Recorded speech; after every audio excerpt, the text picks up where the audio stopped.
is appropriate for any occasion because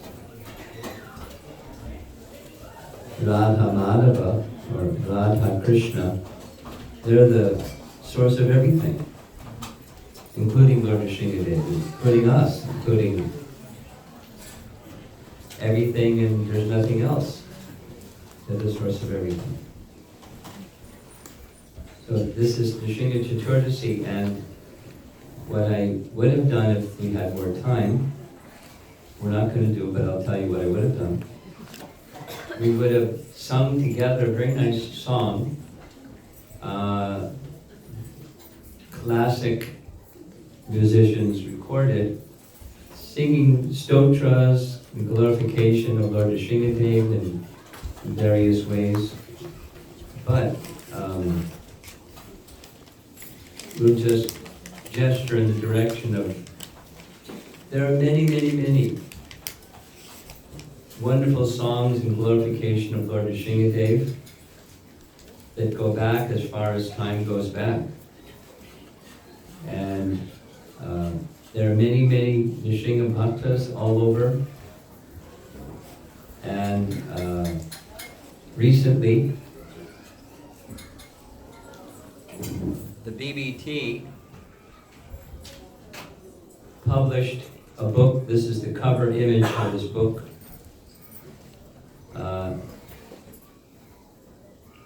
My assumption is they're taking advantage of the movie called Avatar.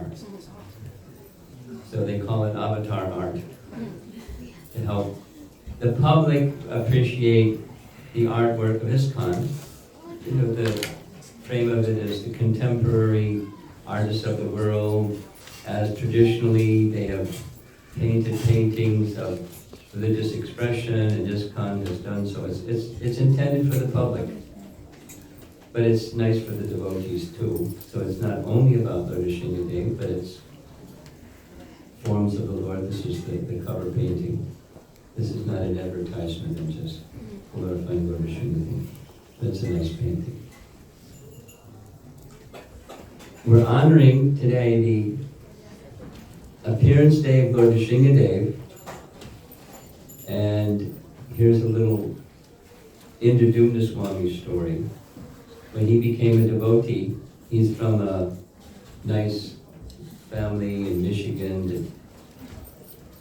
that, so many years ago. Finally, his mother came to see him at the temple, and the first thing she saw on the wall was this one. And she wanted to know, who's that? What's that? She said, oh, that's God. And this is the God that my son worships. So ordinary people don't understand about Lord Nrsimhadev, but of course he appeared for the purpose of protection of Prahlad, and there are wonderful prayers as well as wonderful teachings, 2 chapters of prayers and teachings to his classmates, all centered on the teachings that he heard from Narada Muni. Well, Narada, when Hiranyakashipu, powerful demon, took over Indra's abode, the demigods were in great distress. They had lost their kingdom and lost everything. And when they heard that Hiranyakashipu had gone to the forest to undergo austerities in order to achieve immortality, in his absence they took the opportunity to come and take back their kingdom. And when they came to take back their kingdom, they found Kayadu, the wife of Hiranyakashipu, who was pregnant. So they thought, uh-oh, Hiranyakashipu Jr. is in the womb of Kayadu, and so they were planning to take her into custody and wait till the child is born and then do the needful, annihilate the child, so they wouldn't be disturbed by Hiranyakashipu Jr. But Narada came right at the right time, like he often does, and requested Kayadu be entrusted to him, because within the womb Kayadu was a great devotee. Now, how did he know? Because he was a pure devotee of Krishna, he knew. So there's two different versions of who Prahlad was in his previous life. In the Bhagavatam, Prahlad says he's a descendant of Vaikuntha. He was sent from the spiritual world by the personality of God to teach the ways of devotional service. He's a Vaikunthavasi. And then there's another, which means it could be another cycle of yugas, provided in Hari Bhakti Vilas. Hari Bhakti Vilas, you've heard of that book? By Sanatana Goswami. It teaches, it's a how-to manual, how to do Abhishek, how to worship the deity, how to everything, how to have festivals, how to observe Ekadasi, how to everything. So in this section on Ekadasi, there's this nice description, Hari Bhakti Vilas, that's honoring the significance of Ekadasi, in case you've wondered. I remember long ago, devotees thought Ekadasi, we fasted on Ekadasi because it was an inauspicious day. And they asked Prabhupada, is that why? And he laughed. He said, no, because it's auspicious. And to illustrate this, Hari Bhakti Vilas describes, Prahlad asked Lord Nrsingadev, why is it that you were so merciful upon me? Because of then various expressions of humility, born in a demoniac family, and no education, no qualification. Why did you show such special mercy to me? And then there's this lengthy description, which I'm going to keep really short because it's already 6:30. In your previous life, you were a Brahmana. And in that life as a Brahmana, you had a girlfriend, Brahmani, and you were not observing any of the Brahminical rules, and you became kind of fallen and this and that, and listed the bad things that he did, kind of like a Jamila narration. And then you had this disagreement with your girlfriend, and so you observed fasting. You were like, and so you were awake all night long and you observed fasting, and it happened to be Ekadasi. And so that inadvertent effort or event of observing Ekadasi in that, Nirjal Ekadasi manner, you got this opportunity to get my mercy. So, dear devotees, you may consider yourself unqualified. Maybe even consider yourself qualified, who knows?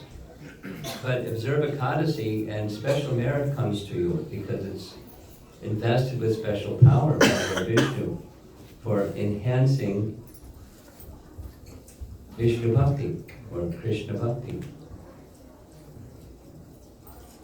So in any case, Prahlad was within the womb of Kayadu, and in the, I think it's the Padma Purana, not in the Bhagavatam, Kayadu requested a benediction from Narada while she is in his ashram, as we see in this image here, that my son not be born until my husband returned from his austerities. So he gave her that benediction and gave some other benedictions also. He'll be the conqueror of the asuras. So Narada, knowing that Prahlad was within the womb of Kayadu, he spoke Srimad Bhagavatam to her and of course to Narada. To Prahlad. And it was a long time, because how long was Hiranyakashipu doing his austerities for? A long time. years and years and years and years, and that's a long time to listen to Srimad Bhagavatam. He became a perfected bhakta. And after Hiranyakashipu finished his austerities, he then came back to his palace. The demigods got displaced again, and Prahlad was born. The next thing we hear in Srimad Bhagavatam, 7th canto, chapter 5, chapter 6, is Prahlad's instructions to his classmates. And then this famous verse, how does it begin? Komara acharet pragyo dharman bhagavataniha manusham durlabham janma. I've got it wrong. Durlabham manusam janma. It's very difficult to achieve the human form of life, but it should be taken advantage of in a proper manner from the tender age of childhood. So he speaks this verse to his classmates and gives them all the reasons why, detailed reasons why they should take up devotional service.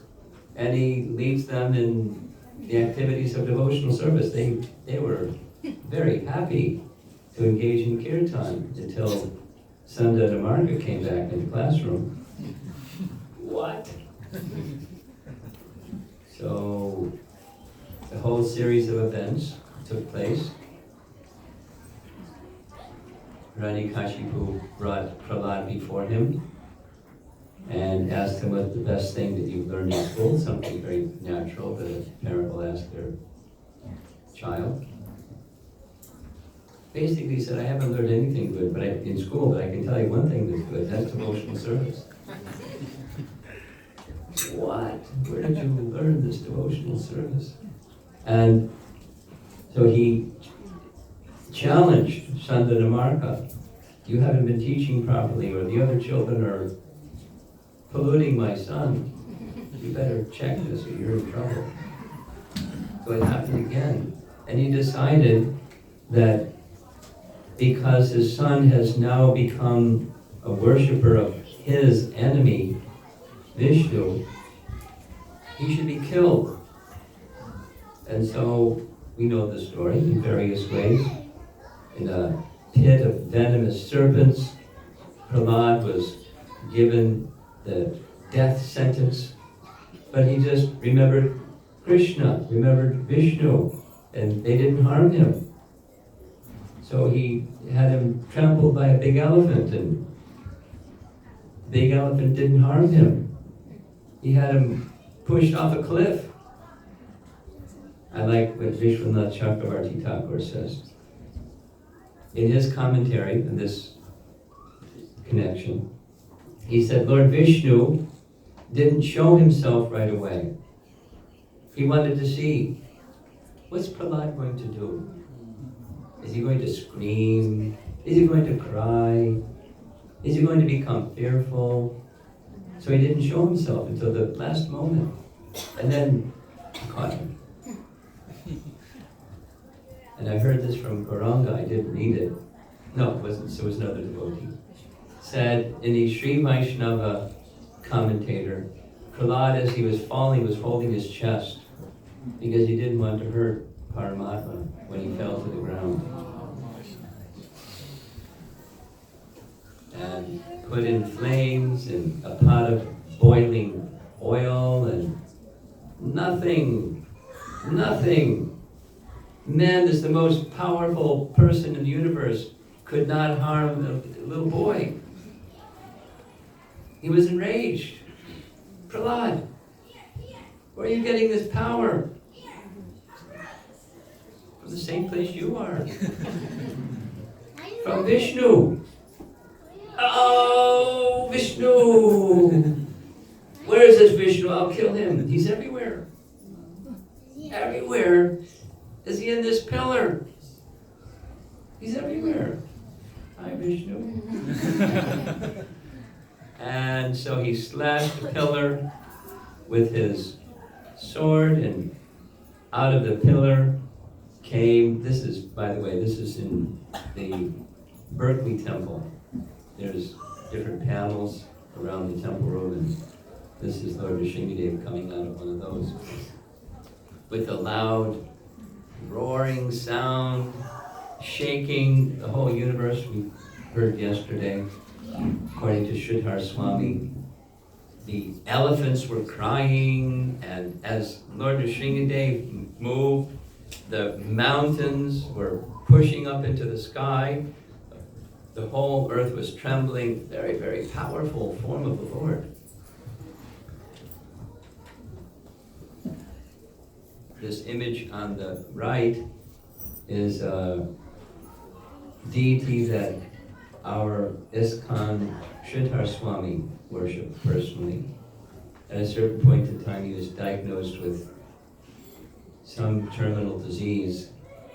So he prepared himself to leave the world. The first thing he did was begin worshiping Lord Nrsimhadev, because he had been hankering to do that, but his life had been too busy to do that. Then he has the reason and the time that this was his deity.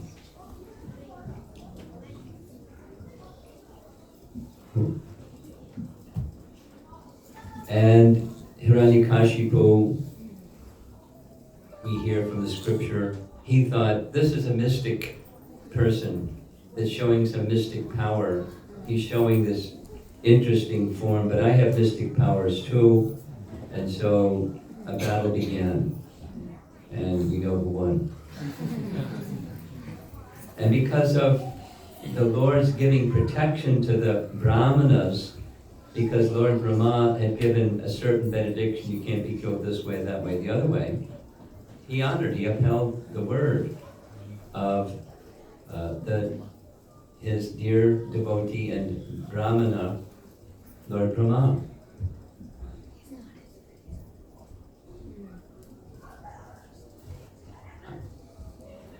I want to go over here for a minute.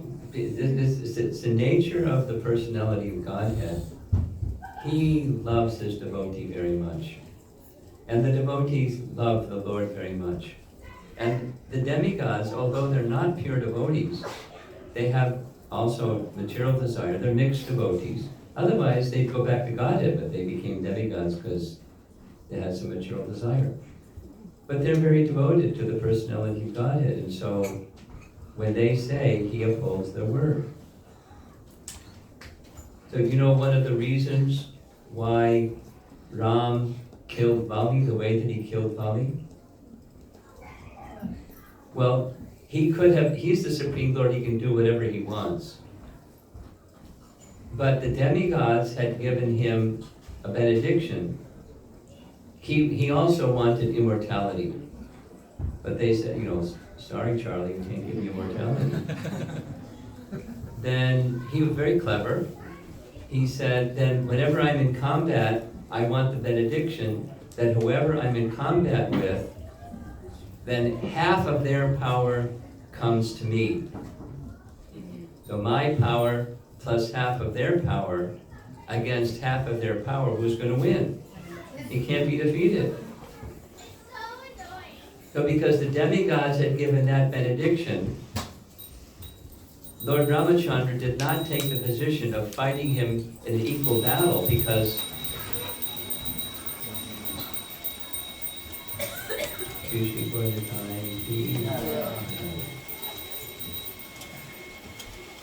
that would have superseded the benediction given by the demigods. So he did it the way that he did it because it was still within the codes of Dharma and it didn't supersede the benediction of the demigods because he upholds the words of his devotees. Nice, huh? So here he is, Lord Nrsimhadev, neither daytime or nighttime, neither inside nor outside, neither in the land or in the air, neither this, neither that, not with weapons. He finished Hiranyakashipu and exhibited what we heard yesterday evening, transcendental anger. Question, What's the difference between transcendental anger and the anger that we know? Well, the anger that we know, this is now directly from Srimad Bhagavatam in Prahlada's prayers. We're invested with the modes of nature and Kamesha, Krodesha, Rajoguna, Samudbhava. That's the Krodha that we know. But the Supreme, where does that Krodha that we know come from? Where does everything come from? It comes from Krishna. So, anger that's without the modes of nature exists in the Supreme Lord. And why does the Supreme Lord become angry? Because Prahlad was put into such difficulty.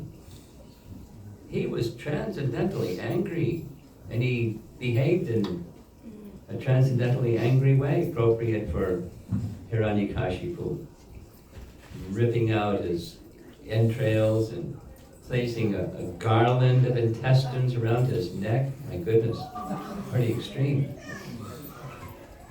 Now there's lots of old paintings. This is Narasimha Blue, that's the title of a painting. And different ones, different artists in different periods of history. Here's our ISKCON art. Here's an interesting colorful one.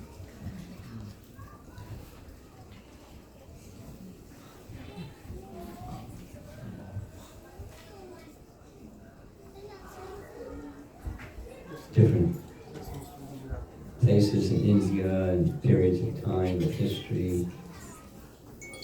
Obviously, it's a very important and famous part of Lord Narasimha's appearance. He looks like a pussycat or a rabbit. And after Hiranyakashipu was killed, all of his associates, they came rushing forward to take revenge for the killing of Hiranyakashipu.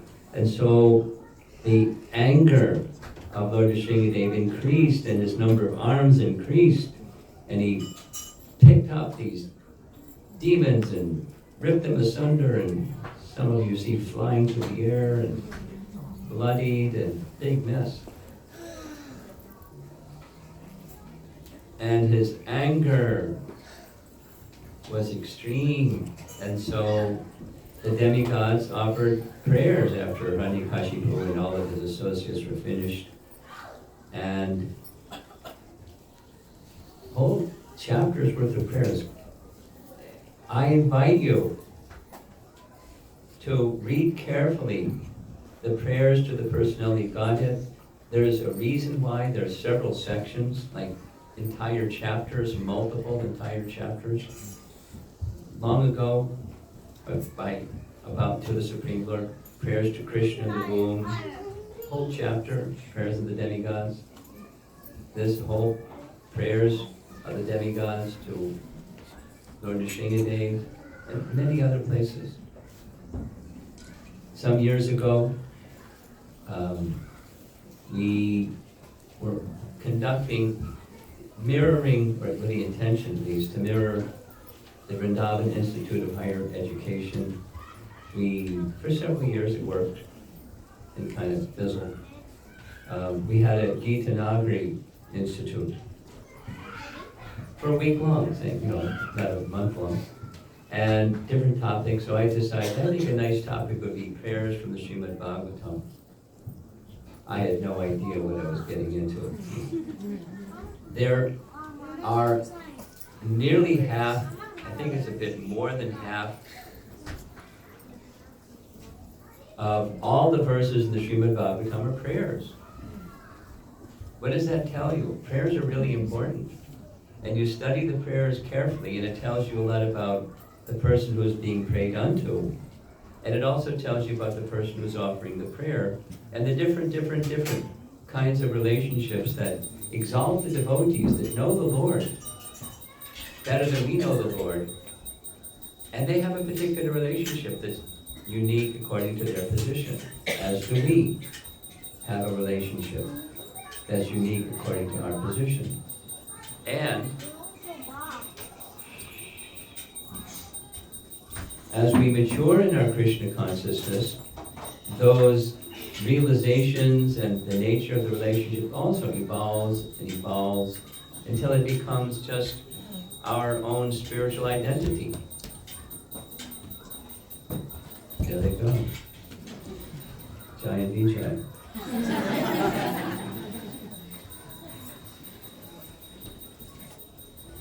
So after the demigods were unsuccessful, and although their prayers are beautiful and eloquent and elegant and highly learned and polished, choice words, that didn't do the trick. The Lord was still angry. And so they tried to get the goddess of fortune to go forward, and she wasn't going to go forward. She was also feeling adbhuta rasa. We discussed this yesterday. She was astonished. And Vishwanath Chakravarti Thakur explains, she was astonished by the influence, because of the influence of the Lord's own potency, his Leela Shakti, or in ISKCON we say, the internal potency, Yogamaya potency, influenced Lakshmi to not recognize that form and to feel in that astonishment. Adbhuta rasa is one of the 7 secondary rasas. And when the secondary rasa rises in a crescendo, the primary rasa becomes eclipsed temporarily, and the secondary rasa is. So Krishna just wanted to enhance the rasa experience of Lakshmi and the demigods, so he arranged that she could recognize her Lord and Master. And also so that Prahlad could then be sent forward by Lord Brahma to offer nice prayers. And when he came before the personality of Godhead, Lord Nrsingadev very mercifully placed his hand on Prahlad's head. Ecstasy at once surcharged through his body. Whatever residual perfect, more perfect, most perfect condition resulted. He was completely cleansed, he was in samadhi, and he offered beautiful, beautiful prayers. A whole chapter's worth of very elevated prayers that teach us the way of spiritual life. So, I can share with you that as a traveling sannyasi, there's lots of how-to questions. And I think what I'm going to do for the next week is when people say how to, I'm going to say, read Prahlad's prayers, you know how to. Because everything is there. Every how-to question you want. The essence is there. And it starts with humility. The first qualification is the sense of not having material qualification, but being completely humble. And then everything rests upon bhakti. And where do we get bhakti? From, in his case, from Narada Muni. Or from our case, from the association of bhaktas, we get bhakti. Someone who has a bhakti vessel in their heart, and they've received some bhakti, they can spill a little on you. And you go, wow, that was pretty nice, can you spill a little more? And you can then have some bhakti in your bhakti vessel. And that little bit that Prahlad said I received from Narada, that's sufficient. That you're showing this special mercy to me that you've never put your hand on Lakshmi's head, or Lord Shiva, or Lord Brahma, or anybody else. You showed this very special mercy. And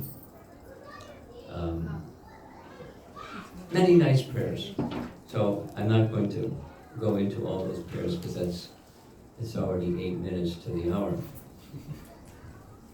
But just expressing some of the art. What I want to do, I'll have to go very quickly. Are we going to be stuck to this 7 o'clock and the conch is going to blow? Who's in charge here? Yes? I think because there's drama and... Okay. I'm going to fasten your seatbelts. We're going to go faster. There's some, as you see, some very nice, this Lord Brahma, Lord Shiva, the goddess of fortune, Narada Muni, various demigods. Prahlad offering a garland to Lord Nrsimhadev, and so forth. So we're going to have to go quickly. Go. So I want to say something about, this is from a Back to Godhead article some years ago, and there's now a book that's finally been published. This goes back, I don't know, 8, 9 years, something like that. The son of one of the disciples of Srila Prabhupada, Dharmata by name, had a son named Dhruva, and just like, you know, here in this temple, there's lots of little children, and there's always, seems like there's new ones coming too, even as the little ones get a little older, there's new ones, and then there's new ones. So, Dhruva, when he was little, he just became attracted to Lord Nrsimhadev. So he wrote an article for Back to God. He saved up his nickels and dimes and did some odd jobs and got enough money that he could go to India and see the temples of Lord Nrsimhadev. And the article that he wrote was just a visiting of one of them, the temple in Ahobilam. This is the priest that assisted him. This is an image of a cave that is said in Ahobilam, where Prahlad stayed for some time and did some meditation on Lord Nrsimhadev, and other sages over the course of time stayed in that same place. Up on top of that tall peak, that's the place where the locals say that's where Nrsimhadev appeared from a pillar. It's very risky to get there. You got to be a mountain climber, or very determined, or very foolish. But you know, even old people somehow sometimes manage to get up there. You have to go the back way, not the front way, obviously. And there's the top where they say, the locals say, that's the place, that's the pillar. The remains of the pillar where Lord Nrsimhadev popped out of. And over here is at the very top, tippity top. So Dhruva tells, normally it takes several days to visit all these places. The guide helped him do it in one day, and the night ended. So he said, let's stay in this little shrine at the top. And as they were lying down to take rest, they heard some sound. Dhruva says, what's that? He said, never mind, just take rest. He told them in the morning, that was a lion. He smelled us, but we were protected by Lord Nrsimhadev and that little shrine. So it's wild in Ahobilam, it's wilderness. This is a cave of a temple of Krodha Nrsimha, where the Lord Nrsimhadev is worshipped as Varaha Nrsimha, and that's the cave, and you can see, perhaps imagine, thousands and thousands of different sages over the periods of ages have worshipped these forms of the Lord. In Ahobilam, I have 4 minutes. In Ahobilam, there's these essential primary deities: Varada Nrsimha, Ahobilam Nrsimha, and some of the others, Bhargava Nrsimha, Lakshmi Nrsimha. I would want to tell you the story of each of these, but tick, tick, tick, tick. Bhargava Nrsimha is given this name because Lord Parshuram underwent austerities in a place not far away, and so the deity is named in honor of him. Chatra Vada Nrsimha is the best preserved. These are very ancient deities, but is said specifically to be very merciful. Here's another image of Chatra Vada Nrsimha. Others. Yogananda Nrsimha. There's a number of deities of Lord Nrsimhadev that show the strap that go between his knees, like yogis would sometimes do. And Karanja Nrsimha is another. This isn't really doing justice to a whole one. It's got to go a little slower, but what to do. There's a local tree called the Karanja tree that doesn't grow elsewhere, I was told. And so they named the deity after him. Ugra Nrsimha, he has many arms, and he's showing those many arms as he's bifurcating, you know who was underneath that sheet right there. Hiranyakashipu. This is the back side of that temple that's way up on a hill. Jvala Nrsimha, that's the goddess of fortune by his side. After the, it's raining.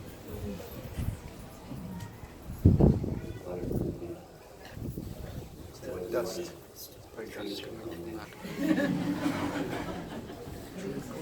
Okay, so Mohalala Nrsimha, this is where the goddess of fortune, Lakshmi, became peaceful after seeing this startling form of Lord Nrsimhadev. Bhavan Nrsimha. There's even a self-manifesting deity of Lord Nrsimha that just similar to our beloved Radharaman, self-manifesting Krishna form. So in Hovelam, so much bhakti that one of the shalagrams manifested a form of Lord Nrsimhadev from a shalagram feature. And I'm going to call it quits because I feel it's not nice to do what I'm doing. Maharaj, What? Yadavar Prabhu and Nrsimhananda Prabhu followed Dhruva in a tour of Hovelam. Yeah. There's a video available on the internet of the whole tour to all these temples. Oh, fantastic. Well, and there's a book that just arrived on Monday, because I found out why the deliveries haven't been made. It's a 2-inch thick, 1.5 foot by 1 3/4 foot or something like that, giant, coffee table type book, with pictures of all over the place, part 1, lost temples. And I'm going to end because the conch is going to go. Nrsimha Bhagavan ki jai. Or Pimanandi. Let's get ready for Aarti. Hare Krishna.